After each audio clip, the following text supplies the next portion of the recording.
He simply said he didn't love me anymore. Yes, he said it exactly like that. It wasn't a fight, no shouting, no anger. He didn't throw the words at me in the heat of the moment. We were having lunch, an ordinary day, an ordinary table, ordinary food, and then, like a knife cutting through the air, I don't love you anymore. In that moment, it felt like the ground disappeared beneath me. But I didn't cry, I just froze. No hysterics, no questions, just complete confusion. I understood that we're not young anymore. I know feelings change, they become calmer, quieter, less intense. But like this, just to say it, over lunch, there's no way to prepare for that. It hurt so much, and it felt so unfair. I didn't deserve that. I always tried to behave with dignity. I endured his constant criticism, his sharp remarks, his endless flirting with every woman around him. He never missed one. And to me, he would say that I was a little overweight, that I wasn't young anymore, that at my age, I didn't need male attention anyway. And I believed him. Can you imagine? Even now, I don't understand how I tolerated it for so long. There were moments when I thought about divorce. I was 52 then. But I was afraid. Afraid of growing old alone, afraid of an empty apartment, afraid of silence. And what did that give me in the end? Now I'm 61. I'm not divorced, but I'm still alone. You might think I'm talking about a marriage where the feelings just faded, a normal roommate situation. No, I'm talking about something else. We stopped talking, completely. He walks past me as if I'm not there. Sometimes I think that if I disappeared, he wouldn't notice right away. I still cook, I still set the table, I still wait. But he no longer sits down with me. And you know what? I'm more afraid now than I was at 52 when I first thought about divorce. I'm not afraid of him. I'm afraid of this situation. I'm afraid of the walls I built around myself. Sometimes I feel like a prisoner. And I built this prison with my own hands. Brick by brick, out of fear, out of patience, out of hope that one day something would change.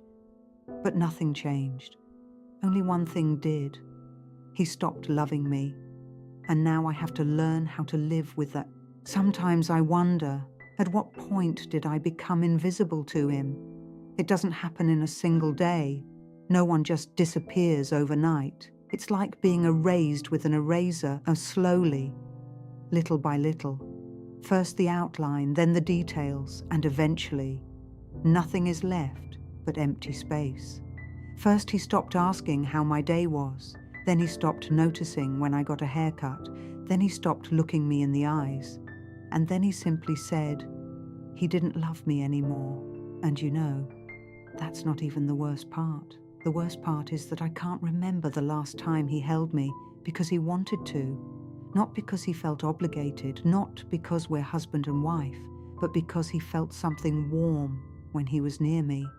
I kept trying to become easier, quieter, calmer, wiser.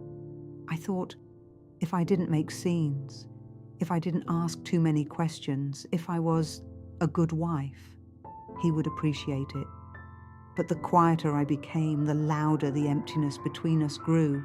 Sometimes I catch myself walking on tiptoe in my own house, like I'm a guest who's afraid of overstaying her welcome. I even started laughing more softly, so I wouldn't annoy him. And here's the most humiliating part. He's living his own life. His phone is always with him, messages, little smiles at the screen. And with me, just a dry, I don't start arguments. I don't ask questions. I don't check. Because I'm afraid of hearing it again. I don't love you. It feels like if he says those words one more time, I won't survive it. Sometimes I go back to when I was 52, the first time I thought about divorce. Yes, I would have been scared. Yes, I would have cried. Yes, I would have felt lost. But maybe, by now, I would have learned how to live again. And instead, I feel stuck. I'm not divorced, but I'm not really married either. I'm not alone, but I'm not with anyone. It's a strange state to be alive and at the same time feel absent. And the hardest part is realizing that I allowed myself to be treated this way. I kept hoping he would change, that age would soften him, that one day he would look at me and say, "Thank you for being by my side." But instead, he simply stopped seeing me. And you know what? I'm not most afraid of divorce. I'm afraid of living the rest of my life like this. Quiet, unnoticed, like a piece of furniture that hasn't been moved in years because everyone's just used to it. And maybe the scariest part of all is that I almost got used to it too. After that lunch, nothing changed. And that's the strangest part. He didn't pack his things. He didn't leave. He didn't slam the door. He just kept living, as if he had said something ordinary, as if he had simply asked, "Pass the salt." But from that day on, I've been living as if something inside me cracked. That evening, I still set the table. Out of habit, I placed 2 plates. I even straightened the tablecloth. He walked out of the room, picked up his plate and went back to the TV. He didn't say a word. I stayed there, alone, in front of a dinner that was slowly getting cold. And in that moment, I realized something. I had been eating alone for a long time. I just hadn't noticed it before.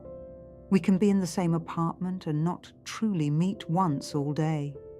He walks past me, and there isn't even a pause between us. There used to be irritation, remarks, his dissatisfaction. But now, there's emptiness. Sometimes I think irritation was better. At least it meant I existed. Now I'm background noise. I've become comfortable silence. I remember how he used to get jealous, how he would comment on my clothes, how he'd say, "Don't smile like that at everyone." And now, I could leave the house and not come back until late at night, and he wouldn't ask where I'd been. And the scariest part of me is relieved that he doesn't ask, because I'm tired of justifying my existence. Sometimes at night, I lie next to him and feel a distance between us that's longer than our entire life together. He might accidentally touch my hand and immediately pull away as if he's been burned, and I pretend to be asleep, so I don't have to see him turn his back to me. You know what else hurts? He started talking about the future, but in those conversations, I'm not there. When I retire, when I travel, when I finally do this, not we, just I. And at some point, I caught myself thinking, he's already living without me. Physically, I'm still here, but in every other way, I'm not. I keep wondering, when love dies, does it die loudly, with shouting, with tears? No, it dies quietly. And one day, you simply realize the person lying next to you has been gone for a long time. Only the body remained, and I'm still holding on to a ghost. And the most painful part is, I don't know who I'm more afraid of losing, him or the woman I used to be. The turning point didn't happen in a fight, not during some loud, dramatic conversation. It happened on the most ordinary Tuesday. I woke up before him, like always. I made coffee, took out 2 cups, and then I stopped. I stood there holding the sesvi and suddenly thought, why? He won't say thank you. He won't sit next to me. He'll just scroll through his phone. And for the first time in many years, I put only 1 cup on the table. Mine. It's such a small thing. You might even smile hearing it. But to me, it felt like a quiet rebellion. I sat alone in the kitchen, without expectation, without hoping he'd walk out and say something warm. I just drank my coffee. And for the first time in a long time, I wasn't listening for his footsteps in the hallway. I was listening to myself. The silence that day felt different, not cold, not humiliating, honest. He came out of the room, looked at the table and said nothing. No question, no surprise. He just poured himself a glass of water and went back inside. And in that moment, something became painfully clear. I wasn't disappearing because he decided I should. I was disappearing because I allowed it. I kept trying to earn a love that was never meant to be earned. Love either exists or it doesn't. You can't beg for it with silence. You can't deserve it by being convenient. And that day, for the first time, I didn't feel fear. I felt anger, not at him, at myself, for living all those years in waiting mode, waiting for him to change, waiting for him to notice, waiting for him to appreciate me. And while I waited, my life kept moving. And suddenly, what scared me wasn't loneliness. It was the thought that I could spend another 10, 15 years like this, invisible. And for the first time, I asked myself the question I had avoided for years. If he doesn't love me anymore, why am I still living as if he's the only one I love? That evening, I didn't make dinner, and it wasn't about food. It was about a boundary. It happened in the last place I expected, at a store, an ordinary supermarket, an ordinary line. I was standing there with my basket, staring at the floor, thinking about what to buy for dinner, even though I didn't really want to cook anymore. And suddenly, the woman in front of me turned around and said, "Excuse me, you're so beautiful. That color looks amazing on you." It took me a second to realize she was talking to me. I even looked around, thinking she meant someone else. But she was looking straight at me and smiling. I felt embarrassed, caught off guard. And you know what's the scariest part? I couldn't remember the last time anyone had said something kind to me just because. Without irony, without judgment, without comparison.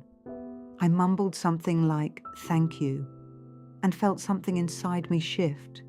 It was such a small sentence, but it felt like someone turned on the light in a room that had been dark for years. When I left the store, I caught my reflection in the window, and for the first time in a long time, I didn't look away. I didn't see a 61-year-old woman. I didn't see a little overweight. I didn't see not young anymore. I saw me, and it hurt. Because I suddenly realized, all these years, I had been looking at myself through his eyes, through his remarks, through his coldness, through his, "You're not the same anymore," and I believed him. But that woman in the store didn't know him. She didn't know our conversations. She just saw me, and somehow, that was enough to make me wonder for the first time in years, what if the problem isn't me? That evening, I didn't rush home. I walked slowly down the street, watching people, and I noticed something I hadn't allowed myself to notice before. Men my age sometimes look at me, calmly, without mockery, and for the first time, I didn't feel shame. I felt alive. I came home later than usual. He didn't even ask where I'd been, and strangely, it didn't hurt anymore. Because for the first time in a long time, I felt that the world is bigger than the walls of our apartment, and maybe I am bigger than the role I've been living in. I was the first one to notice the change, and then he noticed it too. It happened a few days later. I didn't do anything dramatic. I just stopped explaining myself. I stopped justifying where I was going, stopped waiting for his reaction, stopped reading his mood before I entered a room. I started taking evening walks, not because we needed something from the store, but simply because I wanted to walk. I bought myself a new blouse, not practical, not something that hides things, just the one I liked. And for the first time in a long time, I put on lipstick, not for a holiday, for myself. He noticed on Friday. I was about to leave the house when he suddenly asked, "Are you going somewhere?" Not rude, but with that tone I knew too well, the tone of control, before I would have immediately started explaining with who, where, For how long? But this time I simply said, "I'm going for a walk, that's it." He looked at me longer than usual, as if he was seeing me for the first time, and there was something new in his eyes. Not love, not tenderness, concern. That evening, for the first time in a long while, he sat down at the table with me. Not because he wanted closeness, but because he felt me pulling away. He asked questions, ordinary ones, surface level. But I could see it. He didn't like that I no longer walked on eggshells in my own home. He didn't like that I had stopped dissolving. And at one point he said, "You've changed." That sentence used to scare me. I would have rushed to soften it, to smile, to reassure him. But this time I calmly replied, "Maybe." And do you know what I felt? Not fear, power. Because for the first time in years, I wasn't trying to hold on to someone who had already let me go. And for the first time, I saw something in his eyes that wasn't indifference. It was anxiety. And in that moment, I understood something simple. When you start coming back to yourself, it almost always scares someone. Especially the person who was comfortable with you barely existing. It happened unexpectedly. That evening, I came back from my walk a little later than usual. I wasn't rushing anymore. I no longer felt like I had to. When I walked into the apartment, he was in the kitchen. He wasn't watching TV, wasn't on his phone. He was waiting. "You're late," he said. Not an accusation, more like a test. I calmly took off my coat and replied, "It's a nice evening." And then he asked, "Maybe we could have dinner together." I actually froze for a second, not because I was happy, but because it felt unfamiliar. How many years had it been since he suggested we eat together? I couldn't even remember. We sat at the table. He looked at me more carefully than usual, asked how my day was. I answered, short, simple, no extra warmth. And then he said, "That blouse looks good on you." Once that sentence would have melted me. Once a single compliment would have been enough to make me believe everything was getting better. But this time, it was quiet inside me. I realized something. I wasn't hearing admiration. I was hearing concern. For the first time in a long time, he was looking at me like he was afraid I might leave. And there was no love in that look. There was awareness. Awareness that I no longer fully belonged to his silence. Later that night, for the first time in years, he moved closer on his own, carefully, as if checking whether I would allow it. And suddenly, I felt the difference so clearly. Before I used to wait for his touch.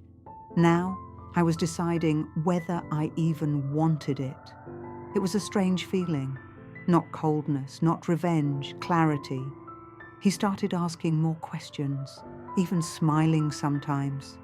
But I could see it. This wasn't about us. It was about control.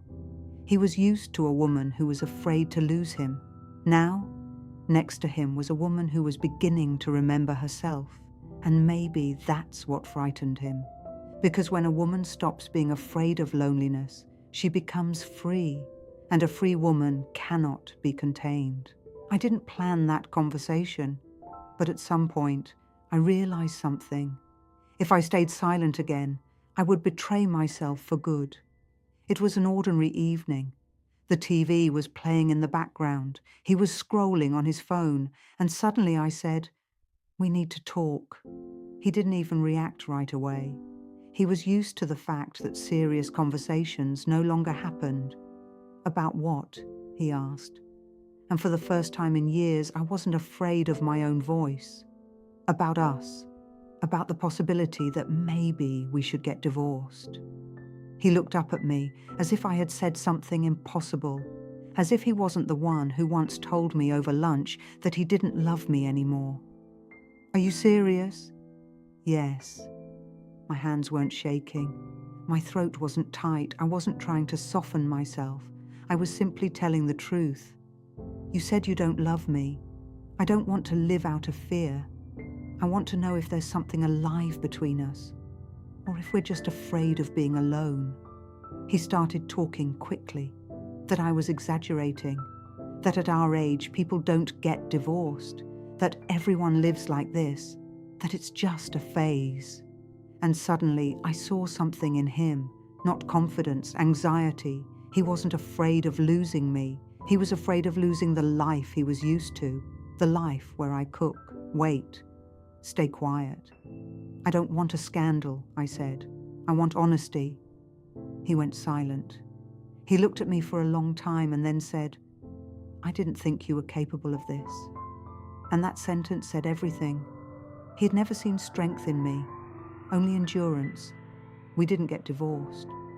Not because I was afraid, but because in that moment, I understood something. Divorce isn't the only way to reclaim yourself. You can leave a role without leaving the house.